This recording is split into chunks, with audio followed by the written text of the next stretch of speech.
Olá, amados, a paz, tudo bom? Eu estava aqui meditando em Zacarias capítulo 14 e eu queria compartilhar com os irmãos algumas coisas que eu descobri aqui nesse texto, tá? É muito edificante, eu estou aqui meditando, estou maravilhado com as coisas que eu estou vendo aqui. E eu queria compartilhar com vocês isso que eu também estou aprendendo. Com certeza eu não vou conseguir fechar todo o assunto, mas aquilo que eu fui ministrado, eu vou compartilhar com vocês, tá? Zacarias capítulo 14, a partir do verso 1, diz assim: Eis que vem o dia do Senhor, em que os teus despojos se repartirão no meio de ti. Dia do Senhor, tá? É o dia da volta dele. Você sabe que eu sou pós-tribulacionista, eu acredito numa vinda dele após a grande tribulação. Você não vai encontrar em nenhum profeta fazendo uma profecia da vinda dele antes da grande tribulação. Todas as profecias da vinda de Jesus é com poder, é com glória, é com majestade, é dia de vingança, é dia do Senhor, é dia da ira dele. Então todas as voltas de Jesus nos profetas, elas são dessa forma, tá?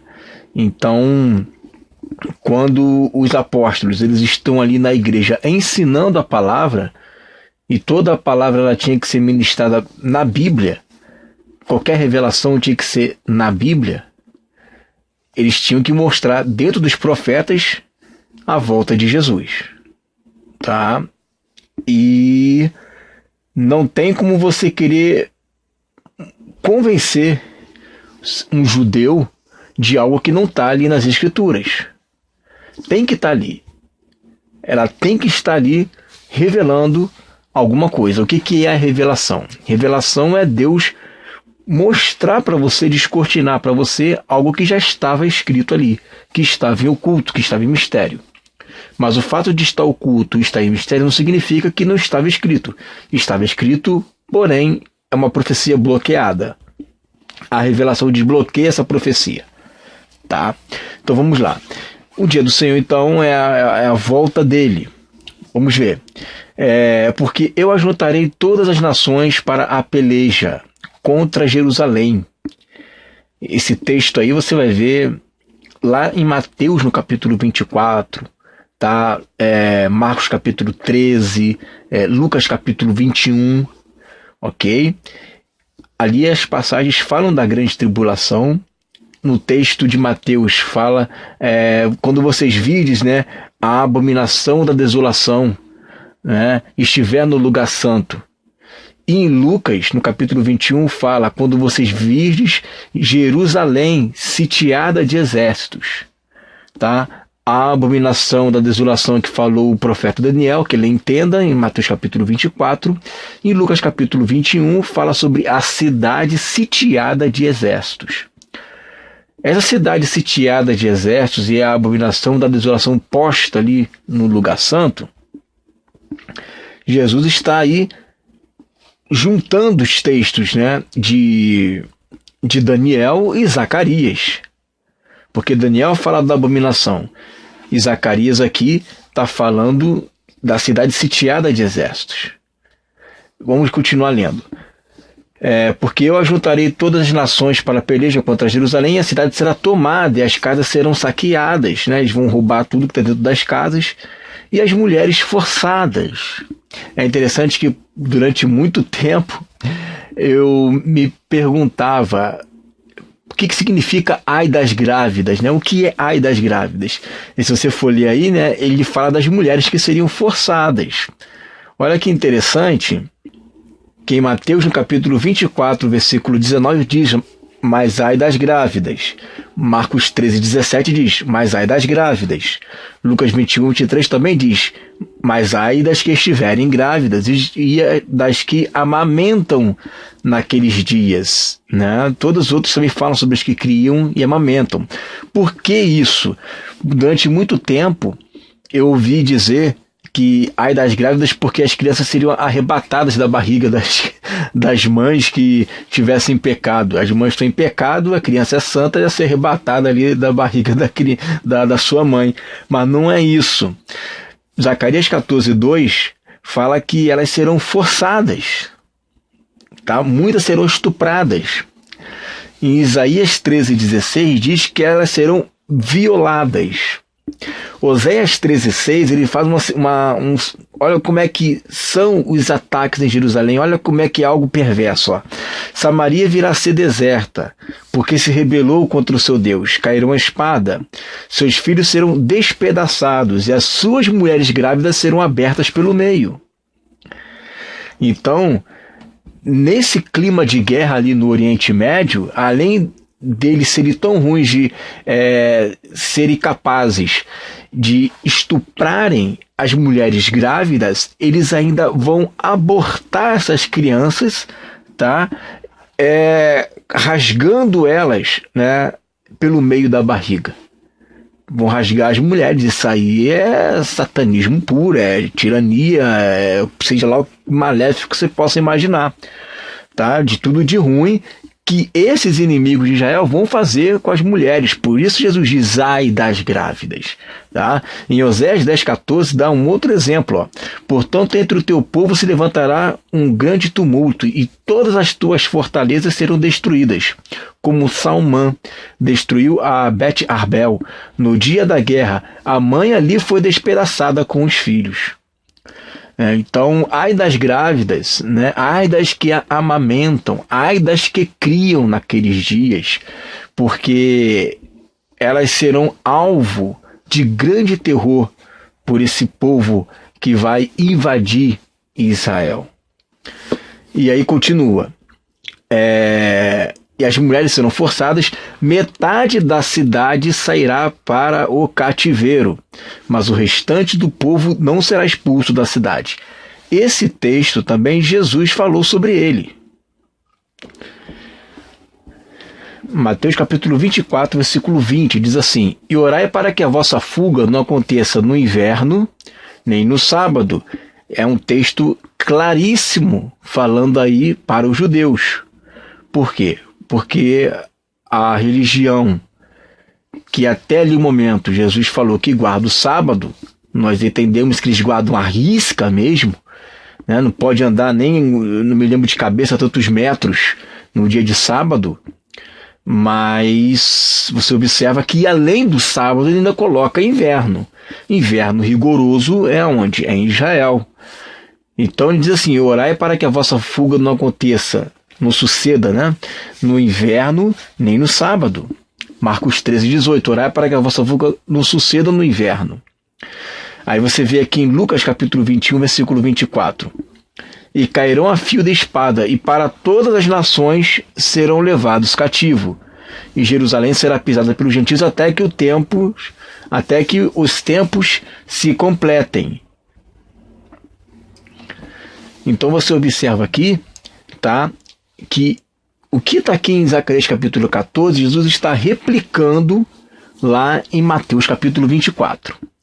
Aí diz, então sairá o Senhor e pelejará contra essas nações que pelejou no dia da batalha. Tá? O Senhor vai fazer isso, o Senhor vai fazer justiça contra as nações que se levantaram contra o povo de Israel. Por quê? Porque eles saquearam as casas, violentaram as mulheres, mataram crianças, abortaram bebês, fizeram cativo o povo de Israel. Tudo isso o Senhor está levando em conta, lembrando que isso é uma permissão de Deus, tá? Também. Mas a permissão de Deus não significa que as pessoas que estão indo lá fazer isso, elas não estão fazendo isso forçosamente. Pelo seu livre-arbítrio de querer ir fazer isso, Deus permite. Aliás, eles estão querendo fazer isso há muito tempo. É Deus que não está permitindo. Não chegou a hora ainda, porque se dependesse dele, já teriam feito há muito tempo. Né? Porque o sonho de todo do árabe é apagar Israel do mapa. Por enquanto, Deus não está permitindo que aconteça, mas vai chegar uma hora que Deus vai permitir que isso aconteça. E quando acontecer, vai ser uma aflição como nunca houve, nunca jamais haverá na história da humanidade. Versículo 4. Naquele dia estarão seus pés sobre o monte das oliveiras, que está defronte de Jerusalém, para o oriente. O monte das oliveiras será fendido pelo meio, para o oriente e para o ocidente, e haverá um vale muito grande. Metade do monte se apartará para o norte e outra metade para o sul. Eu não acredito aqui numa figura de linguagem. Por que eu vou te dizer que eu não acredito na figura de linguagem? A única figura de linguagem que eu acredito que está aqui é os pés dele sobre o monte das oliveiras. Tá? Os pés dele sobre o monte das oliveiras, tá? Eu penso que aqui, nesse texto, nessa parte aqui, é uma figura de linguagem. Tá? O que eu penso é que ele vai colocar ali os seus pés, né, como no sentido de decretar, né, um juízo ali naquele local. E aí vai haver o quê? Ao separar os montes, vai haver um grande terremoto. Tá? Vai haver um grande terremoto. Na verdade, esse terremoto, né, causado pela separação de algumas placas tectônicas aí, né, vai fazer com que esse monte ela venha se dividir. E isso você pode observar no versículo 5, tá, que diz assim, ó: fugireis pelo vale dos meus montes, porque o vale dos montes chegará até Azal. Esse Azal aqui, é interessante, se você for olhar aqui no hebraico, Atzel, ninguém sabe onde é que é. Diz que é um local próximo de Israel, tá? De Jerusalém. Mas é uma localização desconhecida. Ninguém sabe que chegará até Azal aí. Ninguém sabe o que é. E aí, mais uma vez, ó, fugirei pelos vales dos meus montes, porque o vale dos montes chegará até Azal. Sim, fugireis como fugiste do terremoto nos dias de Uzias. Só para a gente ver isso aqui, ó. Jesus, ele fala isso em Mateus, no capítulo 24, versículo 16. Então os que estiverem na Judéia, fujam para os montes. Marcos 13, 14. Então os que estiverem na Judéia, fujam para os montes. Lucas 21, 21. Os que estiverem na Judéia, fujam para os montes. Uma menção clara ao que está lá em Zacarias capítulo 14, verso 5. Tá? Obadias 1,17. Mas no monte Sião haverá livramento, o monte será santo, e os da casa de Jacó possuirão as suas herdades. Isaías 24, 23. Aí já vai falar aí sobre a lua se envergonhará, o sol se confundirá. Mas o interessante é que ele vai reinar no monte Sião, tá? E em Jerusalém. Em Joel 2, 32 diz que no monte Sião haverá salvação, né? E em Jerusalém, tá? Haverá salvação ali. Então, Zacarias 14, 5, Obadias 1, 17, Isaías 24, 23, Joel 2, 32, tudo fala a respeito de uma salvação que vai ocorrer em um monte, tá? E aí Jesus, ele fala, fujam para os montes. E esses detalhes você vê ali em Zacarias capítulo 14, que fala, porque o vale dos montes chega até Azal, pelo vale dos meus montes. Então você vai até os montes, vai subir os montes, né? Você vai fugir para os montes. E eles vão fugir para os montes pelo vale dos montes, tá? O povo de Israel. E aí, olha só o que ele está dizendo aqui, ó. Porque o vale dos montes chegará até Azal. Sim, fugireis como fugistes do terremoto nos dias de Uzias, rei de Judá. Então virá o Senhor meu Deus e todos os santos com ele. É interessante porque tem uma pesquisa arqueológica feita pelo arqueólogo Arem Mair, que ele encontrou em escavações um muro de 20 metros de comprimento que parece ter sido movido lateralmente por cerca de 2 metros. E ele diz o seguinte, Depois de discutir isso com sismólogos, foi acordado de que este fato poderia ter sido causado por um terremoto, provavelmente um bem forte, cerca de 8 graus na escala Richter. Com base na datação, o evento pode ser situado para o início ou meado do século VIII. Bom, gente, século VIII, tá? Claro que eu estou falando aqui de um terremoto que foi encontrado ali nas proximidades de Israel, tá? Século VIII é um período que remonta os dias de Uzias, tá?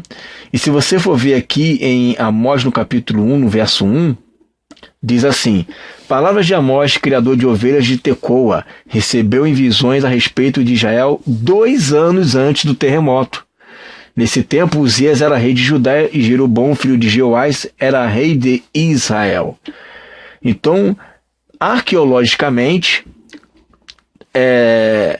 há indícios de que houve um terremoto ali, tá? Numa escala de 8 graus, né? Na escala Richter, 8 graus, tá? Agora, você imagina o que é um terremoto numa escala de 8 graus? Gente, naquela área ali de Israel não tem uma tecnologia como tem no Japão, por exemplo, tá? Se você for ver, um terremoto na escala Richter chega a abrir fendas na Terra, chega a abrir buracos na Terra, é um negócio de louco. Inclusive já houve um terremoto dessa natureza no Nepal, tá? Que chegou a chover granizo, de tão forte que foi. As filmagens, você vê ali que chega a quebrar o chão, gravando o chão quebrando, rachando. Então é uma coisa de louco, né?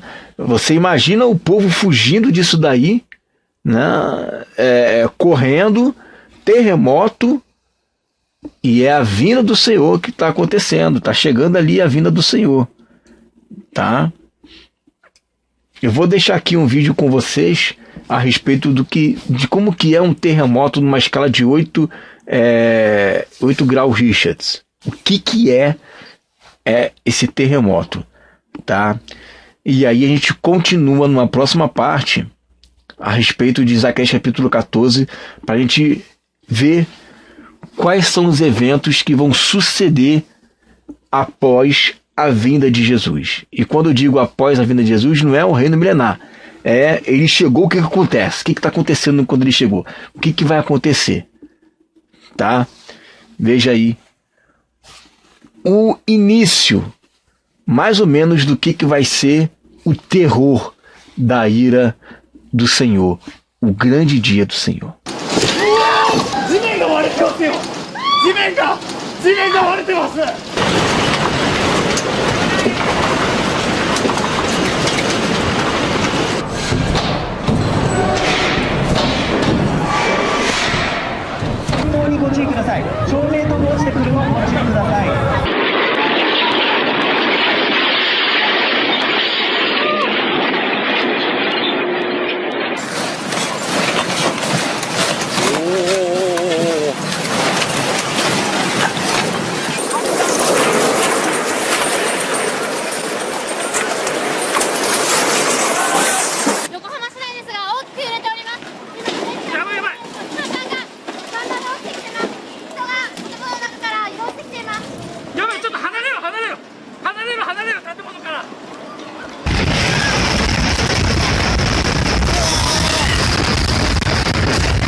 A paz, amados, tudo bom? Eu estava tentando fazer aqui uma live, né? Mas não dá. Não dá porque não é nem a conexão que é ruim. É o meu computador mesmo, que ele é muito fraquinho, né? Então, esse notebook, por ser muito fraquinho, ele fica travando. E às vezes ele trava tanto que cai, né, a conexão. Tentei por 2, 3 vezes e não deu certo. Então, infelizmente, dessa vez não vou conseguir fazer isso, tá? Mas eu vou ficar fazendo esses testes aí. Mas a gente vai conseguir fazer direitinho. E por que eu faço uma live com um vídeo já gravado? Eu não faço com eu falando ao vivo. Porque o meu computador, a entrada de áudio dele tá ruim, né? Só está funcionando a saída de áudio, a entrada não dá. Então o que eu preciso fazer? Eu preciso gravar o vídeo por fora, o áudio com o áudio por fora. Então o que eu faço? Eu pego esse áudio aqui, tá? Que eu estou gravando aqui agora, que está totalmente desconectado com o computador, e quando eu edito, aí eu pego o áudio e jogo no vídeo. Por quê? Porque a minha entrada de áudio no computador não tá bom. Então, infelizmente, eu não tenho como fazer uma live ao vivo com falando. Por enquanto. Quando Deus abençoar, a gente compra um computador bom e aí a gente faz essa live ao vivo aí, ok? Mas vamos continuar onde nós paramos então, sobre o terrível dia do Senhor. Irmãos, o terrível dia do Senhor é para o ímpio, não é para os santos. Nós não precisamos temer esse dia. Até porque quando esse dia chegar, nós seremos glorificados. Ok? Nós seremos glorificados, não precisamos ter medo, não precisamos ficar pavorosos, tá? Precisamos de manter, sim, a nossa vigilância, o nosso esmero contra o tempo, com relação ao tempo, porque a gente não sabe o dia e a hora, a gente pode discernir os tempos e as estações. Então nós precisamos estar atentos com a volta de Jesus. Agora, a gente não precisa ficar com medo desse dia, porque a gente vai estar glorificado, irmãos. É essa certeza que eu quero dar para vocês aqui agora a respeito disso, tá? Vamos continuar lendo então os textos, olha só. Vamos começar onde nós paramos no vídeo 1. Fugireis pelo vale dos meus montes, porque o vale dos montes chegará até Azal. Sim, fugireis, como fugistes do terremoto nos dias de Uzias, rei de Judá. Então, algo que antecede a vinda dele é aquela pisada que ele dá no Monte das Oliveiras, faz com que ela se rache no meio, cria um vale por ali. E nesse vale que vai criar, você veja que clima de terror, né? Ele vai pedir para que eles fujam para esses montes, né? Como fugistes do terremoto nos dias de Uzias. Então, a vinda dele vai ter terremoto também. Olha o que diz aqui em Isaías capítulo 29, a partir do verso 1. Ai da lareira de Deus, cidade lareira de Deus, em que Davi assentou seu arraial. Acrescentai, ano a ano, deixai as festas que completem o seu ciclo. Então porei a lareira de Deus em aperto, e haverá pranto e lamentação, e ela será para mim verdadeira lareira de Deus. Acamparei ao redor de ti, cercar-te-ei com baluartes e levantarei tranqueiras contra ti. Então, lançada por terra, o chão falarás e do pó sairá. Afogada a tua fala, subirá da terra a tua voz como a de um fantasma, como um cochicho a tua fala desde o pó. Mas a multidão dos teus inimigos será como o pó miúdo, e a multidão dos tiranos como a palha que voa. Dá-se a isto de repente, num instante. Do Senhor dos Exércitos vem um castigo, com trovões, com terremotos, grande estrondo, tufão de vento, tempestade e chamas devoradoras. Como sonho e visão noturna será a multidão de todas as nações que hão de pelejar contra a lareira de Deus, como também todos os que pelejarem contra ela e contra os seus baluartes e a puserem em aperto. Então você observa que vai existir sim um castigo para todas as nações, né, que se levantarem contra Israel, tá? E eventos vão acontecer ali naquele momento. Vão acontecer trovões, terremotos, grandes estrondos, tufão de vento, tempestades, chamas devoradoras. Olha o que está aqui em Apocalipse, no capítulo 6, no versículo 12. Vi quando o Cordeiro abriu o sexto selo, e sobreveio grande terremoto. O sol se tornou negro como saco de crina, a lua toda como sangue. Esse dia do Senhor, ele é visto quando se abre o sexto selo. Quando foi aberto aquele sexto selo de Apocalipse do capítulo 6, foi visto ali por João o grande dia do Senhor. E esse grande dia do Senhor tem como um dos seus elementos de castigo o terremoto.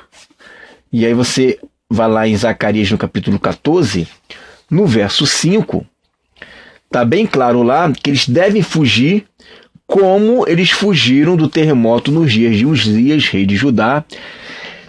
Aí, após essa cena, que está linkado com Mateus no capítulo 24, Marcos capítulo 13 e Lucas capítulo 21, que diz para que fujam para os montes, vai acontecer o quê? O Senhor, meu Deus, e todos os santos com ele. Vai vir o Senhor e os santos com ele. Vai vir por quê? Porque acabou de acontecer o arrebatamento da igreja. Então a igreja ela é arrebatada, se encontra com o Senhor nos ares, e dali dos ares ela volta para a terra para fazer o quê? Livrar o povo de Israel desse aperto. Por isso que Zacarias capítulo 14, e agora eu falo especificamente para os preteristas, ele não pode ter se cumprido ali no ano 70 depois de Cristo, na queda de Jerusalém, porque não houve livramento ali. O Senhor não veio com os santos e livrou o povo de Israel. Muito pelo contrário. Ela foi dispersa, Jerusalém ela foi destruída. Então não tem como você pegar esse texto aqui e dizer que ele se cumpriu no ano 70 depois de Cristo. Esse texto aqui está muito claro que é algo profético, que é algo que ainda vai acontecer. Por quê? Porque não houve um livramento. É interessante que muitos dos preteristas, ao lerem esses textos, dizem que a guerra é literal, mas o livramento é espiritual. Ora bolas, como é que pode isso? A guerra é espiritual, a guerra é literal, mas o livramento é espiritual, é o Senhor que nos livra. É o Senhor que nos liberta por intermédio do seu sangue, é Ele que nos traz a paz no nosso interior, mas a guerra é literal? Não, se a libertação é espiritual, a guerra também tem que ser espiritual. Então, perde todo o nexo da interpretação do texto. Então, na realidade, tanto a guerra como o livramento, ambos são literais. Ok? E aí diz o seguinte: e acontecerá naquele dia que não haverá luz, mas frio e gelo.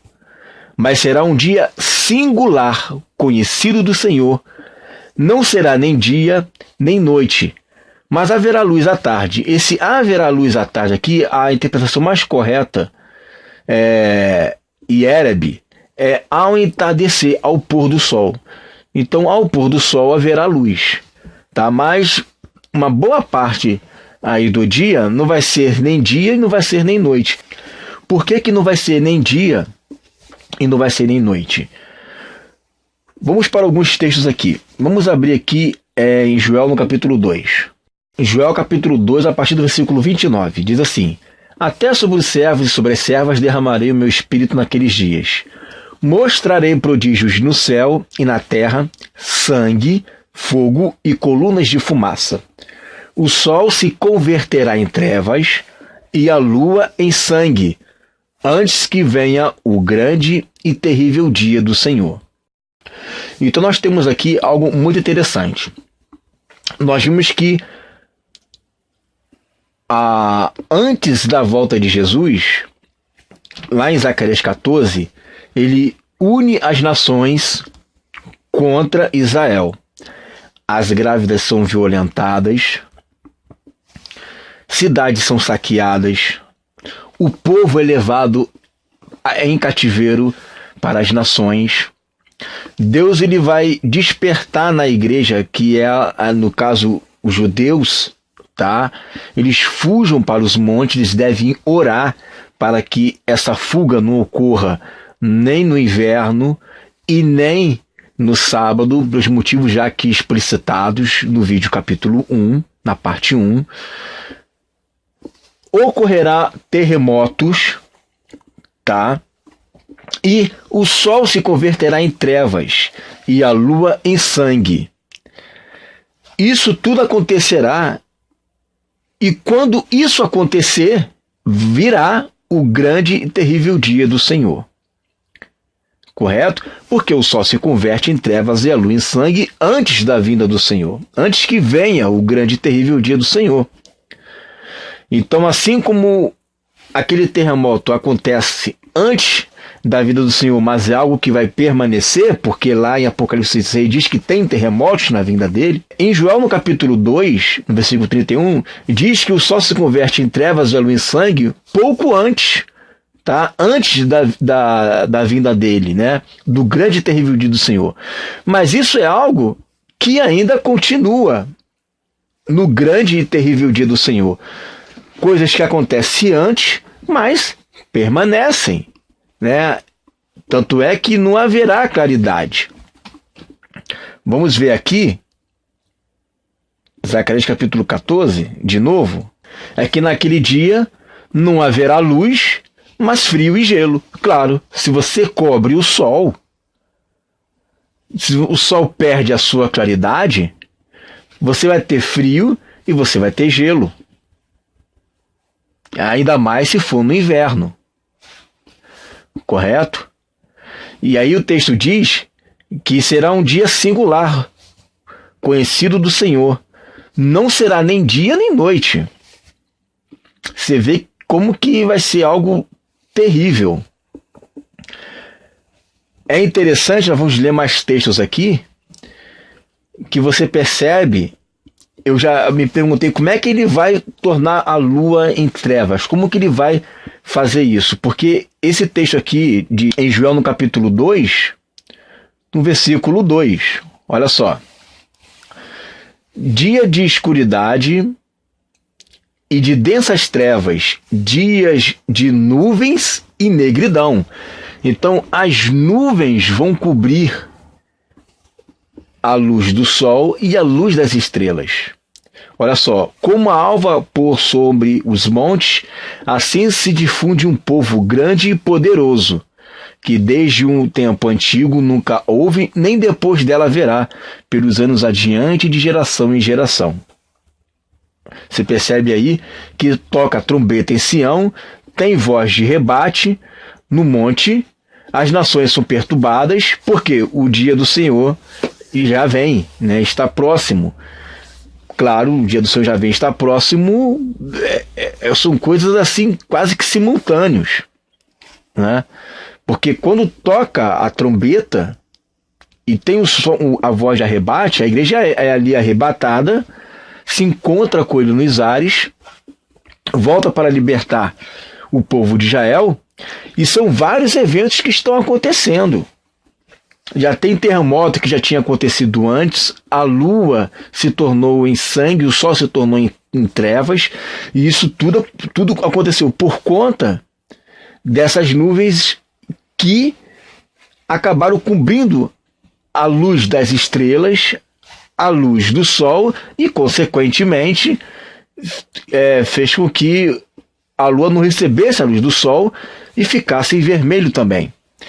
Em Sofonias capítulo 1, verso 14 diz assim: está perto o grande dia do Senhor, está perto e muito se apressa. Atenção, o dia do Senhor é amargo e nele clama até um homem poderoso.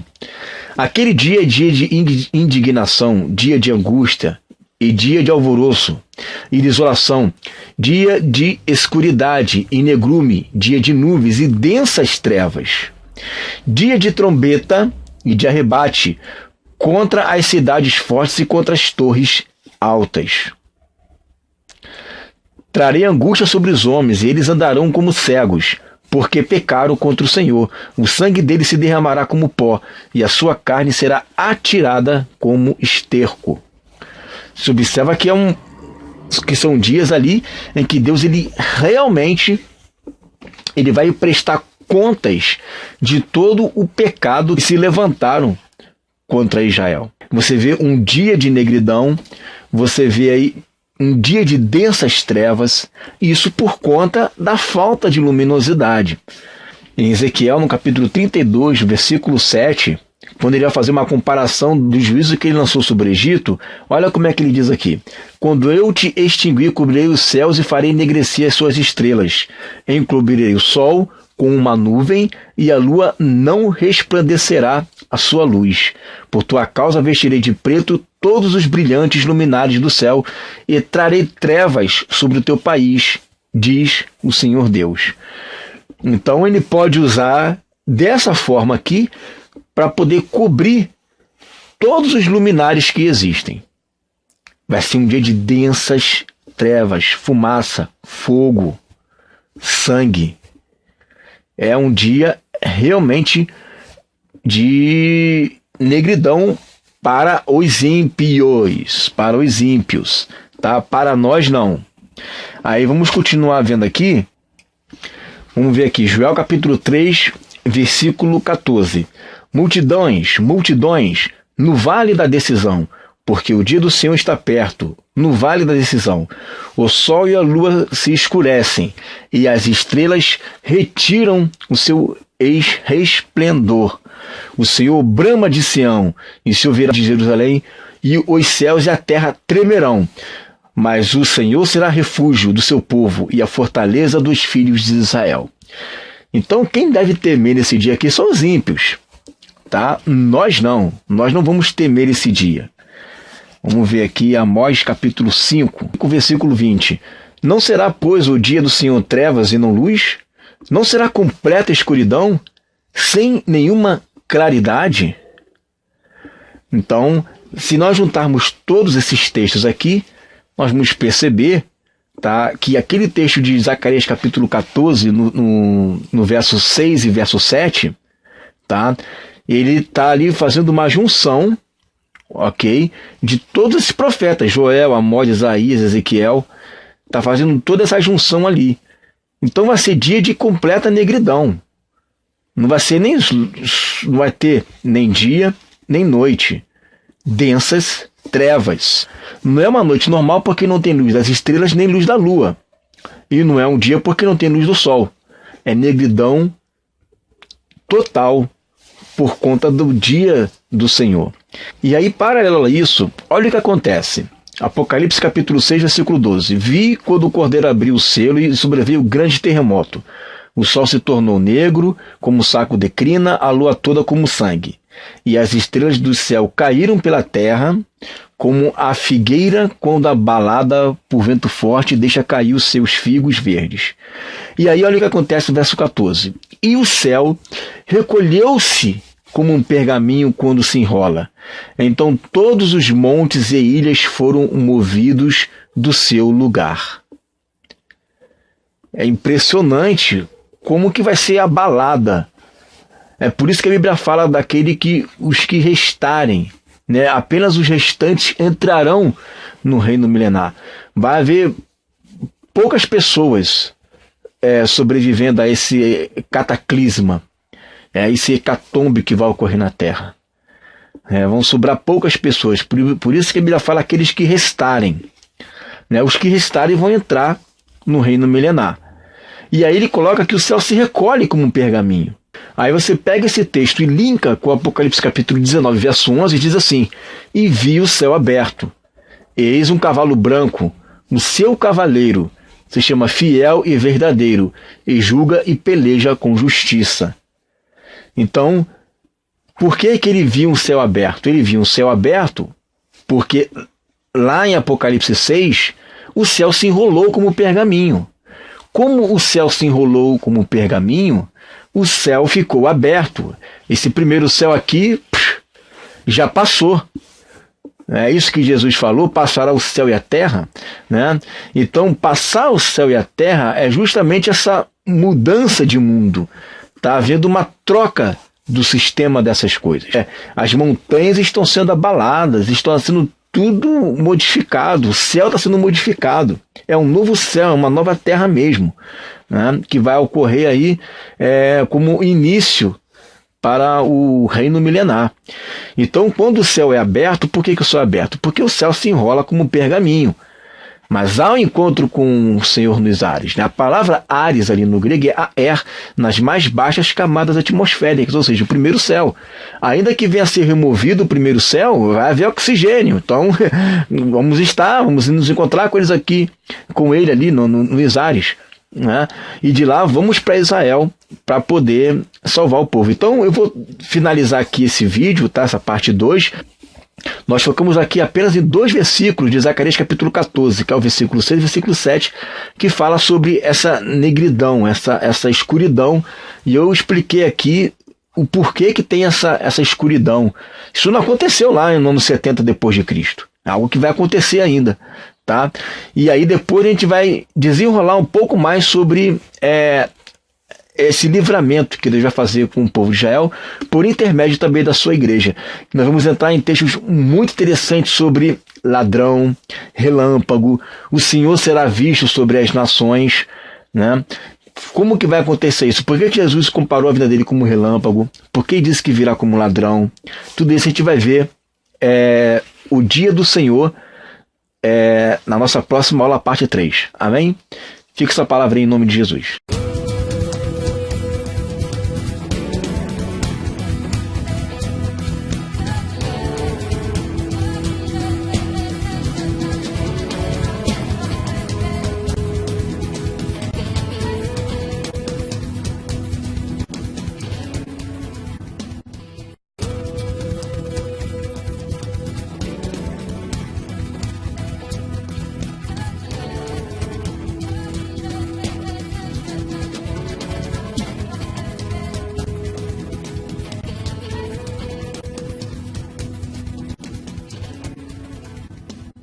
Olá, amados, a paz, tudo bom? Vamos falar hoje sobre a terceira parte, sobre o terrível dia do Senhor. Como eu disse no vídeo anterior, esse terrível dia não é para os filhos de Deus. Os filhos de Deus, eles não vão sofrer a penalidade desse dia. É um dia singular, tá? É um dia único, como a Bíblia mesmo expressa. Então, é um dia de vingança, tá? Ao mesmo tempo que ele é um dia terrível, para os filhos de Deus, é um glorioso dia do Senhor. Por quê? Porque é um dia em que nós seremos glorificados. E existem alguns aspectos aqui desse dia que eu quero compartilhar com vocês, tá? Vamos então começar da onde paramos no nosso último vídeo.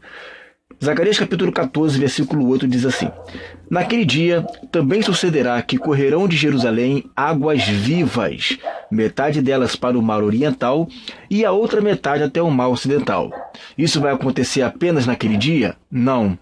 Essa corrente de águas vivas, ela vai estar fazendo isso tanto no verão e no inverno, ou seja, tanto no inverno, no verão, sucederá isso. Ou seja, não é apenas um momento só que vai acontecer isso, tá? Não é apenas naquele dia que vai acontecer isso.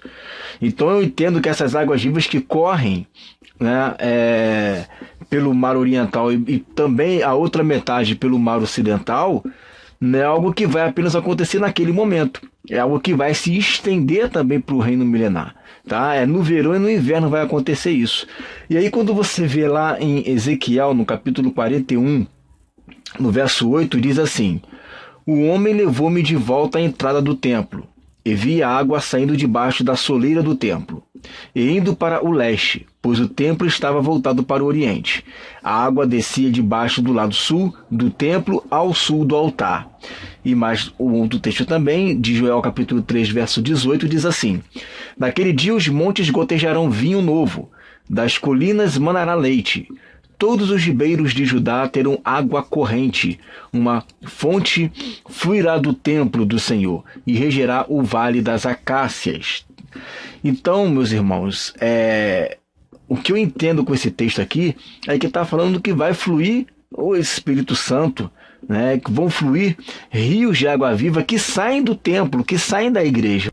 Da igreja vão fluir esses rios de água viva e eles vão tomar toda a terra, tá? Vai tomar todos os seres humanos da terra, tá? Vai ser um reino de justiça, vai ser um reino de paz, vai ser um reino de alegria. E vai continuar. O Senhor será rei sobre toda a terra, confirmando o que diz versículo 8. Naquele dia, um só será o Senhor, e um só será o seu nome. Toda a terra se tornará como a planície de Gebá, a Rimon, ao sul de Jerusalém. Esta será exaltada e habitada no seu lugar, desde a porta de Benjamim, até ao lugar da primeira porta, até a porta da esquina e desde a torre de Hananel, até aos lagares do rei. A torre de Hananel é uma torre em Jerusalém, tá? E até aos lagares do rei. Habitarão nela e já não haverá maldição, e Jerusalém habitará segura. Aí ele vai voltar de novo, no versículo 12, ele vai explicar aspectos que vão ocorrer, que antecedem esse momento aqui do versículo 8, 9, 10 e 11, tá? Antes do versículo 8, 9, 10 e 11, vai acontecer isso que está aqui no versículo 12. Tá? Ele vai voltar de novo a falar mais um pouquinho do que vai acontecer com os habitantes da terra. Tá? Esta será a praga com que o Senhor ferirá todos os povos que guerrearem contra Jerusalém. A sua carne se apodrecerá, estando eles de pé. Apodrecer-lhe-ão os olhos nas suas órbitas, e lhes apodrecerá a língua na boca. Você vê aqui que são aspectos de um juízo de Deus, tá? Em que a morte será tão súbita que eles nem vão perceber. Versículo 13. Naquele dia também haverá da parte do Senhor grande confusão entre eles. Cada um agarrará a mão do seu próximo, cada um levantará a mão contra o seu próximo. Ou seja, vai haver confusão tão grande que haverá guerra entre eles mesmos. Também Judá pelejará em Jerusalém, e se ajuntarão as riquezas de todas as nações circunvizinhas, ouro, prata e vestes e grande abundância. Como esta praga, assim será a praga dos cavalos, dos mulos, dos camelos, dos jumentos e de todos os animais que estiverem naqueles arraiais. Todos os que restarem de todas as nações que vieram contra Jerusalém subirão de ano em ano para adorar o rei, o Senhor dos Exércitos, e para celebrar a festa dos tabernáculos. Então você vê aqui no versículo 16 que vão sobreviver pessoas, o restante dos que se levantaram contra Jerusalém, tá? Dos que subiram para guerrear contra Jerusalém. Esses que restarem, os restantes dos inimigos, eles subirão de ano em ano para adorar o rei e o Senhor dos Exércitos, tá? Então, isso aqui são aspectos a partir do versículo 12 também até o versículo 15, de momentos que antecedem não mais a volta de Jesus, porque aqui Jesus já voltou, tá? Mas momentos que antecedem, né, o reino milenar.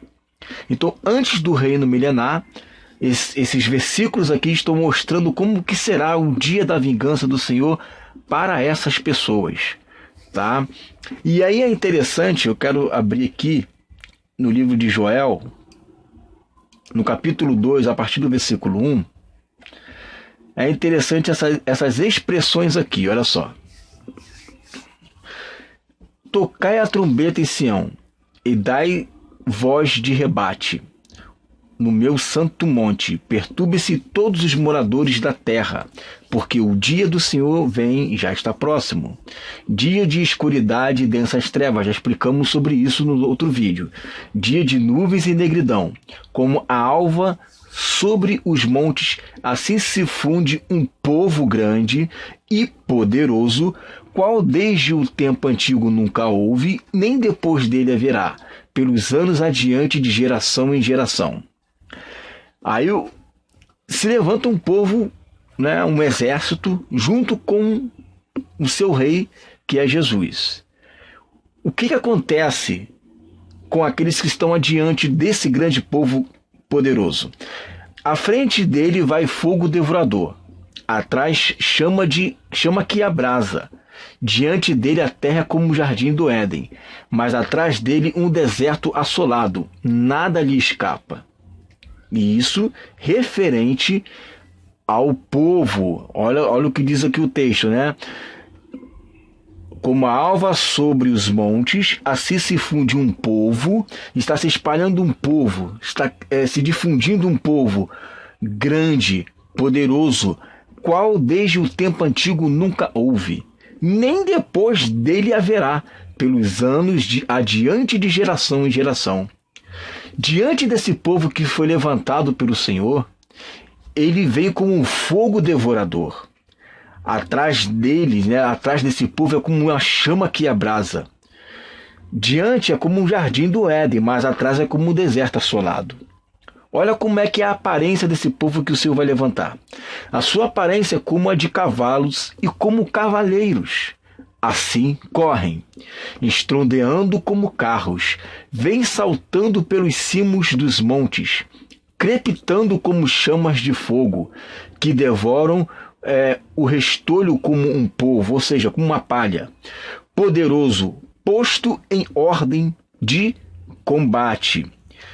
Diante deles, ou seja, diante do povo, tremem os povos, todos os rostos espalidecem, correm como valentes, como homens de guerra, sobem muros, e cada um vai no seu caminho e não se desvia da sua fileira. Não empurram uns aos outros, cada um segue o seu rumo, ou seja, não vai ser algo espalhafatoso, vai estar tudo em ordem, né? Vai estar tudo como no exército, né? Uma ordem unida, perfilados, tá? Não se desvia da sua fileira, não empurram uns aos outros, cada um segue o seu rumo, arremetem contra lanças e não se detêm no seu caminho. Olha só, assaltam a cidade, correm pelos muros, sobem as casas, pelas janelas, entram como ladrão. Ó, e aí, quando que isso acontece? Verso 10.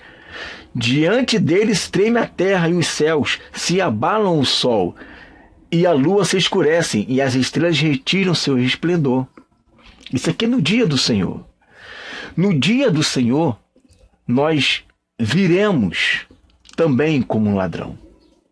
Nós teremos atitude como se fosse um ladrão, porque vai ser, de repente. Vai ser de repente, nós vamos vir como um ladrão. E é interessante que aqui em 1 Tessalonicenses, no capítulo 5, a partir do versículo 1, diz assim: Irmãos, relativamente aos tempos e às épocas, não há necessidade de que eu vos escreva, pois vós mesmos estáis inteirados com precisão que o dia do Senhor vem como ladrão de noite. Olha aí, gente, o dia do Senhor vem como ladrão de noite. Por quê? Porque o dia do Senhor é um dia de escuridão. E as atitudes desse exército, eles vêm como ladrão também. Que eles vêm entrando como ladrão, passando, como é que diz lá o texto? Entrando pelas janelas. E aí você vê, em Mateus no capítulo 24, versículo 43, Jesus fala assim, mas atendam isto, se o dono da casa soubesse a que hora da noite o ladrão viria, ele ficaria de guarda e não deixaria que a sua casa fosse arrombada. Aí você pega esse exemplo do ladrão que arromba a casa, do ladrão que vem à noite. Linka esse texto de Mateus 24, de 1 Tessalonicenses capítulo 5, que fala que é o dia do Senhor, e joga para Joel capítulo 2, do versículo 9, você vai ver que eles estão falando quase que a mesma coisa. Porque esse exército, ele entram pelas casas, pelas janelas, eles entram como ladrão. E isso é quando? Verso 10, no dia de escuridão, no dia de noite. E quando é que isso acontece? No dia do Senhor. Versículo 11, versículo 9, 10 e 11, praticamente está resumido em síntese Mateus capítulo 24, que é o discurso de Jesus, e 1 Tessalonicenses capítulo 5, que é o discurso de Paulo, que ele vem como ladrão num dia de noite, e Jesus disse que vem um ladrão no dia de noite para arrombar uma casa. E isso para quem? Para quem está desapercebido. Esse dia não é para nós, porque Deus não nos destinou para a ira. Esse dia é para os ímpios. Olha aqui, vamos ler de novo. Assaltam a cidade, correm pelos muros, sobem as casas, pelas janelas, entram como ladrão. Diante deles treme a terra e os céus, se abalam o sol e a lua, se escurecem as estrelas, retiram seu resplendor. O Senhor levanta a voz diante do seu exército, porque muitíssimo grande é o seu arraial, porque é poderoso quem executa as suas ordens. Sim, ele vai dando a ordem e o seu exército vai obedecendo às ordens dele. Grande é o dia do Senhor e muito terrível. Quem o pode suportar? Você vê que quando a Bíblia fala que ele vem como ladrão, não é para arrebatar a igreja no sentido de algo oculto, não é? Não. Ele vem como ladrão justamente porque ele vai estar pegando de surpresa essas pessoas que não estão atentando para a vida, estão um pouco se lixando para a volta de Jesus, e elas serão surpreendidas, serão assaltadas, no modo de dizer, né? E nesse momento, quem vai estar fazendo isso? Vai ser tanto Jesus Cristo como o seu exército, que vão estar entrando pelas janelas, né? Como um ladrão, vão estar subindo os muros e entrando nas casas, certo? Uma outra expressão também, eu quero que você leia comigo lá em Naum, no capítulo 2. Em Naum, no capítulo 2, nós vamos ver uma outra expressão que Jesus fala sobre a vinda dele. Olha só. O destruidor sobe contra ti, ó Nínive. Guarda a fortaleza, vigia o caminho, fortalece os lombos, reúne todas as suas forças. Porque o Senhor restaura a glória de Jacó, como a glória de Israel. Porque saqueadores os saquearam e destruíram seus sarmentos. Os escudos dos seus heróis são vermelhos. Os homens valentes vestem escarlata. Cintila o aço dos carros no dia do seu aparelhamento e vibram as lanças. Os carros passam furiosamente pelas ruas e se cruzam velozes pelas praças. Parecem tochas, correm como relâmpago. Olha que interessante a expressão relâmpago. Por quê? Porque, gente, na verdade as pessoas pensam que quando o Senhor Jesus voltar e tiver aquela guerra da Armagedon, para que está guerreando, as pessoas vão estar lá lutando, né? Aí vai pegar assim Jesus pelas costas, ele vai dizer: socorro, me ajudem. Não vai ser nada disso, gente. Na verdade, a gente até usa a expressão, né, a Guerra Santa, está escrito isso na Bíblia, né, a Guerra Santa, mas vai ser um verdadeiro massacre. Porque quem pode lutar contra o Senhor? Quem pode? Se você for ver lá em 2 Reis, no capítulo 19, versículo 1, fala que um anjo do Senhor matou 185 mil guerreiros. Um anjo do Senhor matou 185 mil guerreiros. Um anjo do Senhor. Você vai comigo aqui em Zacarias, no capítulo 12, no versículo 8, diz assim: naquele dia o Senhor protegerá os habitantes de Jerusalém, e o mais fraco dentre eles naquele dia será como Davi, e a casa de Davi será como Deus, como o anjo do Senhor diante deles. Naquele dia procurarei destruir todas as nações que vieram contra Jerusalém. Então, a casa de Davi ali, que no caso a casa de Davi era o que unia as 12 tribos de Israel, os dois reinos do sul e do norte ficaram juntos. A casa de Davi, que é a igreja, ela será como Deus. Jesus falou isso, né? Está lá em Salmo capítulo 82 e depois em João no capítulo 8. Vós sois deuses, né? Ou seja, é a natureza divina. Será como Deus, mas também como o anjo do Senhor. Então não vai ser aquela guerra em que a igreja ela vai passar dificuldades negativas. Vai ser uma coisa que vai ser num piscar de olhos, vai ser coisa rápida. Claro que vai ter consequências literais, ainda que nós, como corpo glorificado, não seremos minimamente atingidos em nada, mas o negócio vai ser tão catastrófico, tão grande, que a Bíblia fala em Ezequiel, no capítulo 39, versículo 12, que se levarão 7 meses para enterrar os corpos. As nações vão estar enterrando os corpos. Levarão 7 meses. Ou seja, isso vai acabar entrando no reino milenar. Isso vai acabar entrando no reino milenar. Né? Então levaram 7 meses para se enterrar os corpos. Vai ser uma coisa grandiosa, né? Uma coisa assim, é como a Bíblia diz, o terrível dia do Senhor. Para nós é o dia glorioso, porque é a volta dele, mas para os ímpios é o grande e terrível dia do Senhor. Aqui em Zacarias, no capítulo 9, no versículo 14, diz assim: o Senhor será visto sobre os filhos de Sião, e as suas flechas sairão como o relâmpago. O Senhor Deus fará soar a trombeta e irá com os redemoinhos do sul. Olha que texto, hein? Aí você fala, né, que o Senhor será visto em toda a terra. Aí, como que o Senhor será visto em toda a terra? Né? O texto aqui de Zacarias 9,14 diz que o Senhor será visto sobre os filhos de Sião. Você quer ver o Senhor vindo do céu com poder e grande glória? O Senhor estará refletido sobre os filhos de Sião. O Senhor será visto sobre os filhos de Sião. E as suas flechas sairão como um relâmpago. O Senhor Deus fará soar a trombeta e irá com os redemoinhos do sul. Agora é interessante você observar essa expressão que ele virá como relâmpago. Eu vou abrir aqui nesse texto onde diz relâmpago. É lá em Mateus, no capítulo 24, do versículo 27, diz assim: porque assim como o relâmpago sai do Oriente e se mostra até no Ocidente, assim há de ser a vinda do Filho do Homem. A palavra relâmpago aqui no grego é astrape, relâmpago, raio, do brilho de uma lâmpada. Você já viu algum relâmpago que cobre toda a extensão da Terra, que vai do Oriente até o Ocidente? Você vê assim um relâmpago que sai de uma extremidade do céu e vai até uma outra extremidade do céu. Você já viu isso? Eu nunca vi. Você já viu algum relâmpago sem som? Que não tenha um estrondo? Você já viu algum relâmpago invisível?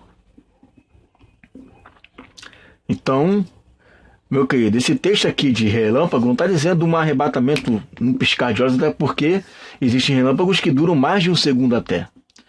Tá? Esse relâmpago aqui está dizendo o seguinte: a vinda dele, olha o que diz o texto, sai do Oriente e se mostra até o Ocidente. A vinda dele vai cobrir toda a terra. E essa vinda dele, ela vem como um relâmpago. Por quê? Porque o que cobre toda a terra é o seu governo. O que cobre toda a terra não é apenas Jesus. Jesus é uma peça de todo o governo. Jesus é a cabeça, é o que falei, é o chefe de todo o corpo de Cristo. Então lá em Daniel, no capítulo 2, quando fala, né, que é atirada uma pedra dos céus e bate nos pés da estátua, e essa estátua quebra, e esta pedra ela cobre toda a terra. Esta pedra que cobre toda a terra é o reino de Deus. E o reino de Deus, ele não é apenas composto por um rei, é um rei de reis e sacerdotes. Existe, por isso que ele é chamado de Rei dos Reis e Senhor dos Senhores. Existe um rei e existe outros reis. Existe um sumo sacerdote e existe sacerdotes. Tá? E esses sacerdotes, eles vêm como um relâmpago também. Nós teremos o corpo glorificado, irmãos. Tá? Nós vamos aí ser mais rápidos até do que a velocidade da luz, se deixar. Então, nós viremos também acompanhando ele como um ladrão. E viremos também acompanhando ele como um relâmpago. Lembrando que relâmpago não é uma coisa que é súbita, não. Relâmpago, ele aparece, ele tem estrondo e ele não cobre toda a terra. O que vai aparecer é o seu reino. É um reino de estrondo porque está mudando o sistema desse mundo. E ele vai percorrer toda a terra porque a igreja faz parte desse reino. E não é só ele que vem ele e todos os seus santos. Ele vem do céu, arrebata a igreja e continua vindo com a igreja. Ele vem, arrebata ao encontro com ele e nós continuamos descendo. Não é ele estar aqui, nós vamos e vamos subir.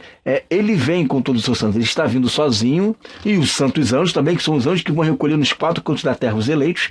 Vem ele e os seus anjos, arrebata a igreja e vai, continua vindo. E é aí que se tem todo essa história que nós estamos contando aqui, tudo isso com essas bases bíblicas. Jesus vai estar lá no lagar, pisando sozinho, como diz Isaías 63, tá? E a igreja vai ser espalhada por toda a terra. O rio de água viva vão fluir, né? Em todo o tempo do templo da igreja, que vai ser espalhada por toda a terra. Vamos sair conquistando as nações, ouvindo a voz do chefe do exército, tá? E vai ser tudo como um relâmpago, e vai ser tudo como um ladrão. Nós vamos fazer parte dessa conquista. Não é só ele que conquista, nós também vamos conquistar tudo isso. Não é só ele que guerreia, nós também vamos guerrear junto com ele. Não é só ele que vai reinar, nós também vamos reinar. Não é só ele que foi glorificado, nós também seremos glorificados. Nós somos co-herdeiros com ele. É por isso que a Bíblia fala lá em Zacarias que a igreja, que é a casa de Davi, será como Deus e como um anjo do Senhor. A promessa que Deus tem para a igreja é muito grande e que, infelizmente, a igreja hoje não tangencia. Mas é o que está escrito. Amém, queridos? Fica essa palavra em nome de Jesus.